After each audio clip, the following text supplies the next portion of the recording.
la surévaluation des prix, la fausse publicité, la rétention d'informations, la manipulation des offres, des exemples de pratiques frauduleuses qui ont causé d'énormes préjudices aux investisseurs. Ces arnaques ont conduit certaines personnes à faire de mauvais investissements et ont provoqué des pertes financières et continuent d'en faire de nos jours.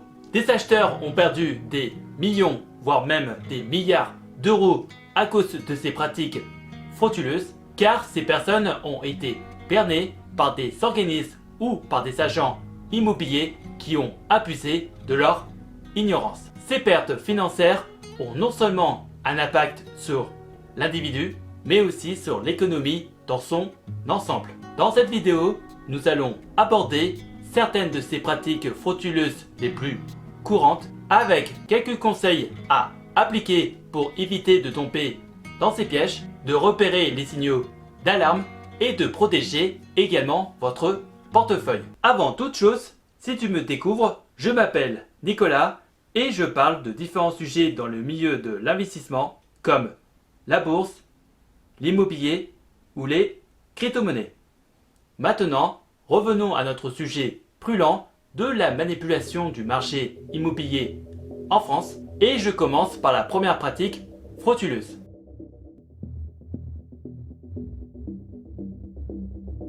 L'une des manipulations les plus courantes dans le marché immobilier en France concerne la surévaluation des prix des biens. D'après une courbe entre la valeur fondamentale et la valeur du marché que j'ai pu trouver dans un article du site Mon Immeuble, des biens ont été réalisés à des prix supérieurs à leur valeur réelle entre les années 2010 et 2014. Les agents immobiliers impliqués dans ces pratiques trompeuses cherchent à maximiser leur commission en incitant les acheteurs à payer plus de ce que la propriété vaut réellement. Cela peut se produire pour différentes raisons comme des facteurs spéculatifs, une demande élevée dans une zone spécifique ou des informations trompeuses fournies par des vendeurs peu scrupuleux. La surévaluation des prix des biens peut entraîner des conséquences négatives pour les acheteurs telles que des pertes financières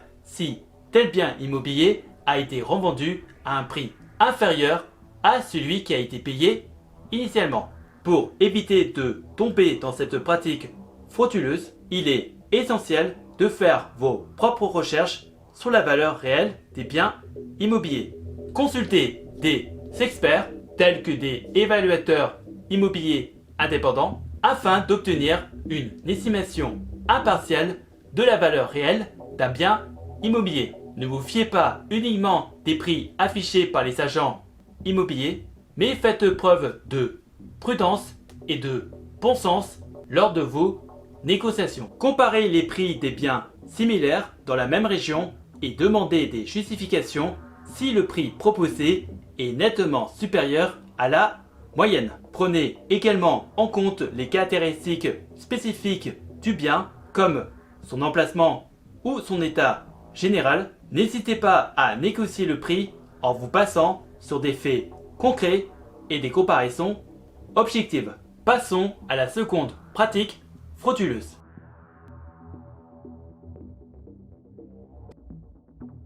Une autre pratique manipulatrice du marché immobilier concerne la fausse publicité. Certains agents immobiliers ont utilisé des descriptions trompeuses et des photos retouchées pour attirer les acheteurs potentiels. Les fausses publicités font référence à des annonces trompeuses ou mensongères diffusées dans le but de tromper les consommateurs. Elles ont généralement et malheureusement pour but d'exagérer les caractéristiques ou les avantages d'un bien immobilier pour inciter les consommateurs à acheter. Cela conduit à des déceptions et à des pertes financières pour les acheteurs qui se sont retrouvés avec des biens qui ne correspondaient pas du tout à ce qui avait été annoncé. Pour éviter de tomber dans cette pratique frauduleuse, il est important de ne pas se fier uniquement aux descriptions et aux photos fournies par les agents immobiliers.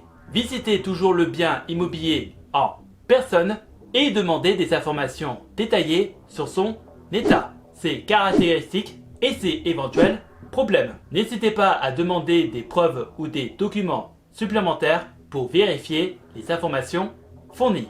Lors de la visite d'un bien immobilier, soyez attentif aux détails et posez des questions spécifiques sur les caractéristiques importantes pour vous. Demandez à voir les documents officiels liés à la propriété tels que les diagnostics obligatoires en France. Si quelque chose semble suspect ou ne correspond pas à ce qui a été annoncé, faites preuve de prudence et envisagez de faire appel à un professionnel pour une évaluation plus approfondie. Troisième pratique frauduleuse.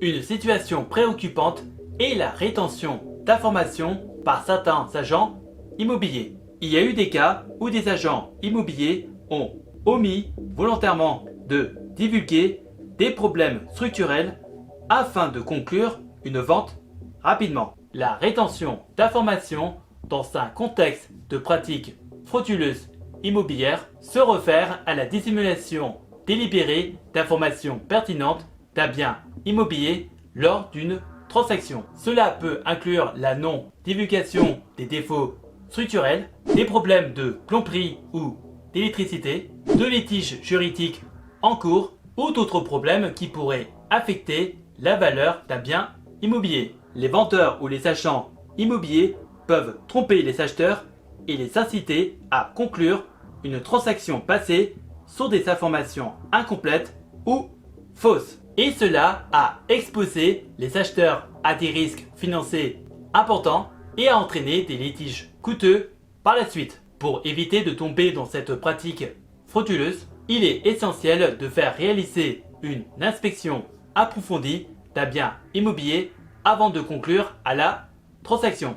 Engagez donc un expert en bâtiment qualifié pour évaluer l'état de la propriété et rechercher d'éventuels problèmes cachés. Demandez également à l'agent immobilier toutes les informations pertinentes d'un bien immobilier, y compris les éventuels problèmes connus. Vous pouvez également effectuer vos propres recherches sur la propriété, notamment en consultant les registres fonciers et en obtenant des informations auprès des autorités locales. Soyez vigilants et prenez le temps de vous assurer que vous disposez de toutes les informations nécessaires pour prendre une décision éclairée. Et quatrième pratique frauduleuse.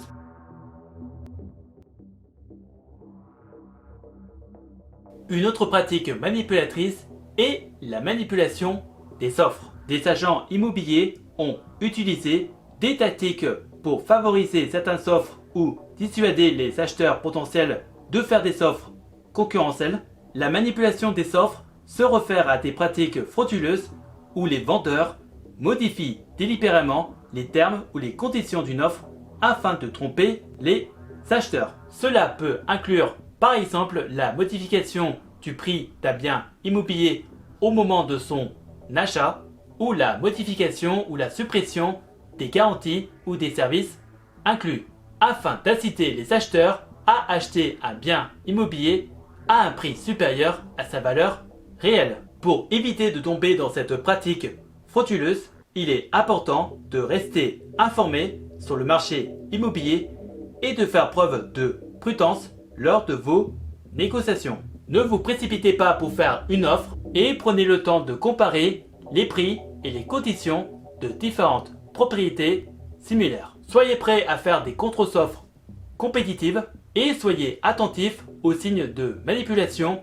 ou de pression excessive de la part de l'agent immobilier. Consultez les annonces et demandez des conseils à des experts immobiliers ou à des professionnels de confiance. Si vous sentez que l'agent immobilier essaye de vous influencer ou de manipuler le processus d'offre, soyez prêts à prendre du recul et à envisager d'autres options. Et c'est ainsi que nous allons faire un pas vers la liberté financière. Si vous avez des questions, n'hésitez pas à me les poser dans les commentaires et j'essaierai de vous donner des réponses claires et précises. Et si par hasard tu cherches des solutions pour faire travailler ton argent ou générer un revenu passif, tu peux regarder dans la description de la vidéo des playlists de vidéos d'avis de plateformes d'investissement que j'utilise pour faire travailler mon argent, que ce soit dans la bourse, les prêts, l'immobilier ou les crypto-monnaies. En attendant la prochaine vidéo, je vous laisse avec deux autres vidéos qui s'affichent actuellement sur l'écran. Prenez soin de vous, faites de bonnes recherches et faites attention où vous placez votre argent. À la prochaine!